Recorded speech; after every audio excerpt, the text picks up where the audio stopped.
everyone. I'm super excited to be back talking with you about leadership. I want to give you a little bit of news that's going on this week. This week we have the Global Leadership Summit. And so it's a leadership conference that's been going on for years, taped in Chicago, and it gets broadcast over 100 countries, and we are super excited about bringing it to you.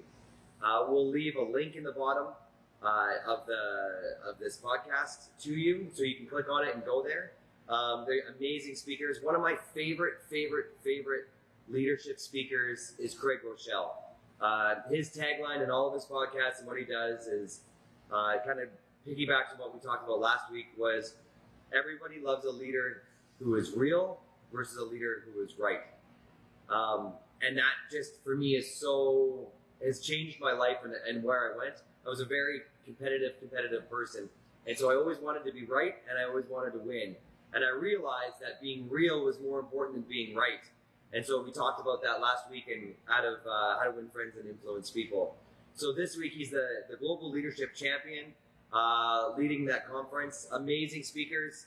Some of them that are up there is General Stanley McChrystal, a retired 4-star general, giving us insights on obviously military leadership and where he's taking it since then.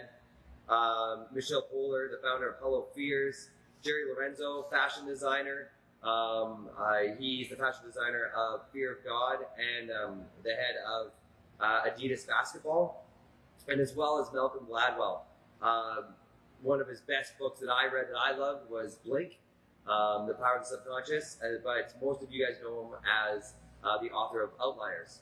And so a lot of great speakers. There's many more. It's a 2-day event, Thursday and Friday, so if you can take the time off, grab it. If not, you can grab an app called Global Leadership Next, which has all the past ones and past speakers, as well as a sneak preview, but there might be another showing in October, but stay tuned for that. I think it's going to be absolutely incredible. But hit the link, if you have time this week, hit the link below, jump on the Global Leadership Summit. It's absolutely incredible.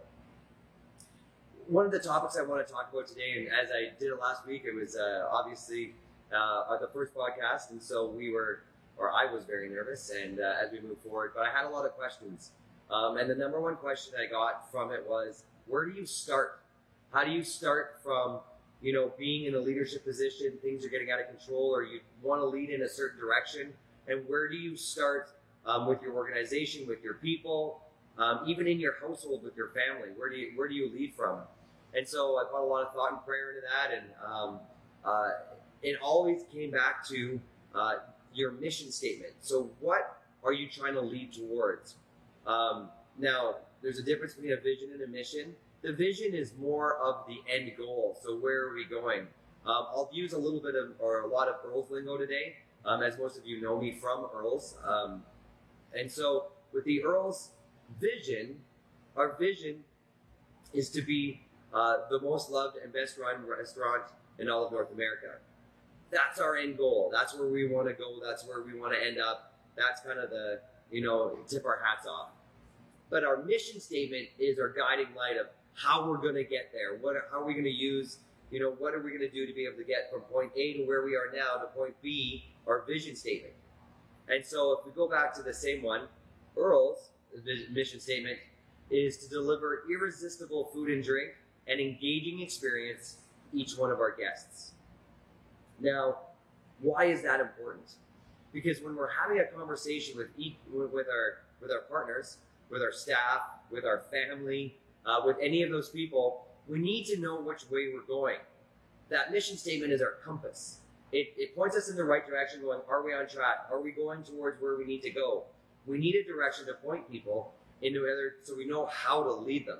That mission statement is just that. Before we get in and break down the Earl's mission statement, just so I can give more stuff around it, I printed off some great, what I think are great mission statements that really have kind of empowered us to move forward and really give us an understanding of some of the great companies out there. So Tesla, to accelerate the world's transition to sustainable energy. That's what we've known it for. We've known Tesla as the electric car. Always innovating what we're doing with cars and how we're moving. LinkedIn, connect the world's most professional most professionals to make them more productive and successful. Right? You know, LinkedIn is a place where professionals go. It's like the professional Facebook, right? That's where we're putting all of our business up there so we can share content. TED, I really like this one. So TED Talks, spread ideas. Very simple, but it tells you exactly what the purpose and where they're trying to go. Starbucks, tell me if this doesn't hit you exactly what they do. To inspire and nurture the human spirit, one person, one cup, and one neighborhood at a time. That's what they do. Starbucks is on every corner. I know in Canada here, we tend to try to go more towards the Tim Hortons, and there's definitely Tim Hortons everywhere. But when you think of Starbucks, the one thing I always think about is, man, they talk about how there's a Starbucks on every corner.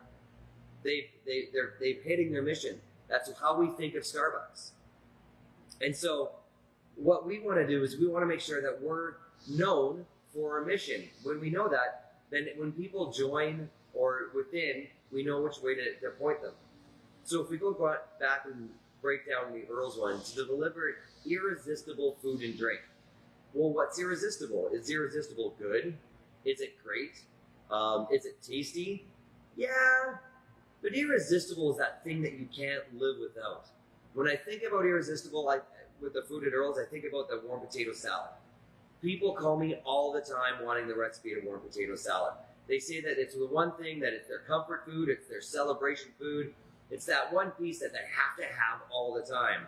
And so when we go back there, it's such a point that when we're training it, it has to be made properly, because it is one of the things that drives people to Earls. It helps people come here so we can become the most loved and best run. When I look about irresistible drink, I think about the way that there's constantly crafting of the cocktails. We have a new partner, Parallel 49, with all of our house beers. And I've had the honor of being able to talk to Michael, the owner and founder of Parallel 49. And let me tell you, he is massively passionate about beer, the execution of it, making sure it gets delivered properly to our guests, and watching that partnership grow. We knew, because of our mission statement, that he was the right partner, and Parallel 49 was the right partner to have when taking on our beers. The last one, and the last part about this, is really important to me. An engaging experience.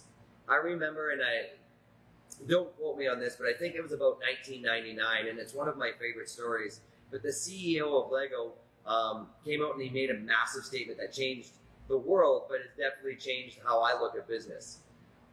Lego had been gaining in stocks and shares every single year since it started, and it was on the rise. It was just one of those businesses that is a legacy, and still is a legacy today. It's a leading business in the business world, and to be able to continue, and I think it was over 30 years that the stock continued to climb. And then all of a sudden there was a fast dip, and it started to go down, and they had to reanalyze the company and figure out what was going on. And when they took a deep dive, they realized that something massive in the world was happening, is that technology was taking over our time with our kids.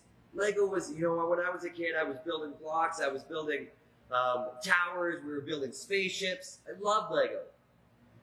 But to see it on the decline, it was a weird thing to see something as stable as Lego go down. And so the CEO, he came out and he made a massive statement. He said, we made a mistake. We thought that we were vying for kids, and we were competing with kids' toys, and we were competing for, against other toys and other toy makers, but we weren't. He realized that they were actually competing for children's time. And that changed the lens of how they had to look at their business. And it wasn't just a toy versus toy, but what was actually taking up children's time. And they realized that as technology was coming on, that the technology of video games and movies and where kids were going to learn entirely changed what was going on. And so they switched, right? And Lego switched to, now they had to be in that market of where they were spending the time. And now you see Lego movies. We see Lego everything. They've got Lego Avengers. They've got Lego DC. They've got Lego Indiana Jones, Minecraft. You see Lego in absolutely everything, that anywhere that they were doing, because their mission is to grow the builders of tomorrow. And I love that. I love that they are innovative in rethinking what they're doing. I think about that when we talk with our leaders and our partners here at Earl's about what we need to do to move into the future. We need to look at Earl's and the restaurant industry very differently. We need to deliver irresistible food and drink, but now with things like Skip the Dishes and our own Earl's app, you can get that at home. But what you can't get at home is the engaging experience, and that is so important to us. Community is more important now than it's ever been. As we come out of a massive pandemic where we've been stuck in isolation, 6 feet apart, masks, can't recognize people. We're at a time now where community and connection is so important. And so the fact that Earl's mission way before this has been about the engaging experience is massive. That is where, my buy-in to this company is huge. As a franchise, people ask me, am I disconnected from corporate? And the answer is absolutely not. When we have a company that is so dedicated to engaging experiences, that's my buy-in. That's where we come together as a community to be able to go forward. Our engaging experience is here at the table. It's here in this podcast. That's why we started this. It's in our social media. It's in our community help where we're hands and boots on the ground to be able to help the charities and the people around the community. It's everywhere that we go. It's how we answer the phone. It's how we greet you at the door. I don't know if you've been through our door, but we have an amazing host named Jeff McCutcheon, and I'm biased. He is my brother-in-law, but the smile on his face is absolutely will change your world. And it's in him. It's what he does that actually changes what we do here. It's that engaging experience that when you walk through the door that you feel like home. And so when we bring that back, to that mission statement, everything that we do, everything that we train, everything that we point to goes towards irresistible food, irresistible drink, and engaging experiences. And so when you are trying to lead a team and you need somewhere to start, even at home with your children, what are you trying to instill in them? What's important to you? Is it integrity? Is it in fun? Is it excitement? Is it growth? When you're trying to lead, you need a compass. Just like when you're lost in the woods, you need a compass. You need to know where north is. You need to get your bearings. That mission statement is going to be so vital. And so what I challenge you to do is to go and grab your team, do it together. If you don't know where you're going, grab your team, bring them together, huddle it, and go, where do we want to go? Why are we doing this? Find out your purpose and your vision, and then make a mission statement of how to get there. And then each and every conversation, ask yourself, does this match our mission statement? Is this our mission? Is this where we want to go? If it doesn't, it may be important, but that good idea has to go to the side. Make everything about the mission and the people that were with you, and you will always succeed. I can't thank you enough for joining me today. I can't thank you for watching me. Thank you for your support. And we'll be back next week with more leadership that I've learned and that I can share with you. Thank you so much.